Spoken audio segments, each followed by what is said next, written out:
Happy long weekend. Hey, as promised, here's the update on going out door knocking the day after Kevin Falcon collapsed his party and recommended the BC Conservatives. So 11 out of 20 houses were definite BC Conservative.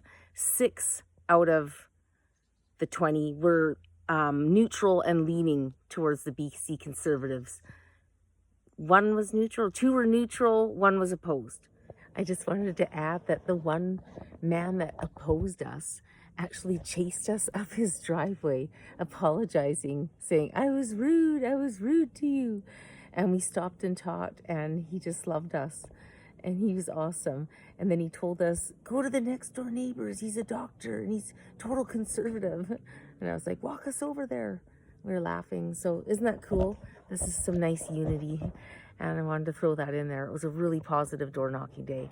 Like, there was no "ree" that I expected. The couple that were obvious united supporters were in shock and kind of saying, that they'd go with us probably. And yeah, and then everybody else was, excited. And we had big long talks with people about some of the changes you need to make. Okay, so that's it.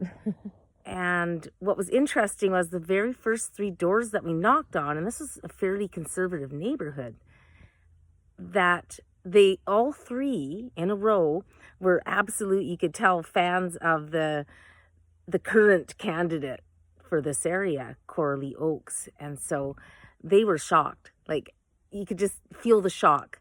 And it was almost like they on one hand said, no way will we vote for the NDP after what they've done. So we reluctantly give you our vote. So I just thought that's interesting because the news, of course, as you've seen, has gone from saying that, EB's in big trouble to, Kevin did them a big favor and they're ahead of the Conservatives. And we know that's probably really false and just smoke and mirrors. So here we go. It's going to get dirty. So then after the media's done lying that EB's ahead of the Conservatives, the vending machine story comes out. It's really good. Actually, it's horrible. It's dystopian. They've got these vending machines outside the hospitals, particularly in Nanaimo. Victoria apparently closed theirs down because the addicts would take all the drugs and then keep harassing the staff for more. And in Nanaimo, yeah, it's got crack pipes, but they're often out of them because they're valuable. They're tradables for drugs. And they got crack, and they have other drugs and instructions, and this nice little touch screen, boop, boop, boop, where you can be guided on, how to get high.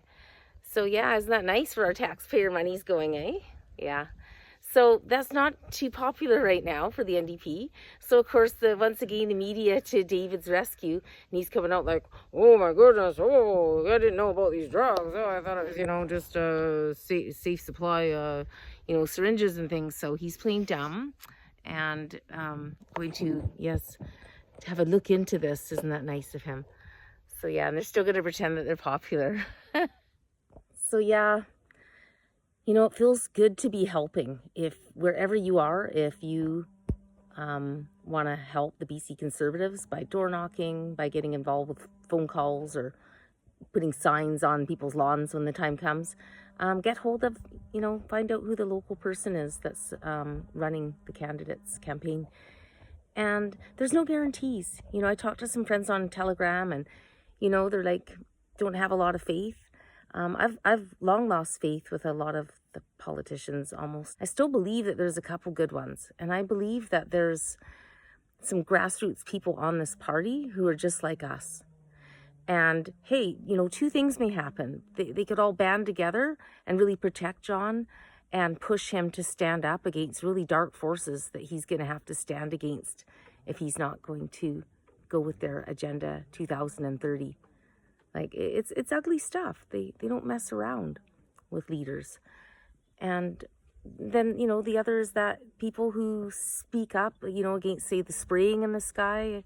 Someone was saying they don't think that the BC Conservatives are looking into that. But if enough people start pushing back on that and enough of his party pushes on that, maybe there will be a change, or maybe he'll let them go, right? There's no guarantees, but I'm just glad to be doing something. It's right. It's our last shot. So yeah, I had decided to do my story because our big boat that we were supposed to go out on today is still broken. It's cursed. And so then just as I finished up my video, who comes along but the captain fixed our little gas motor on this little putt-putt boat. So yay, we get to go out after all. I'm so happy.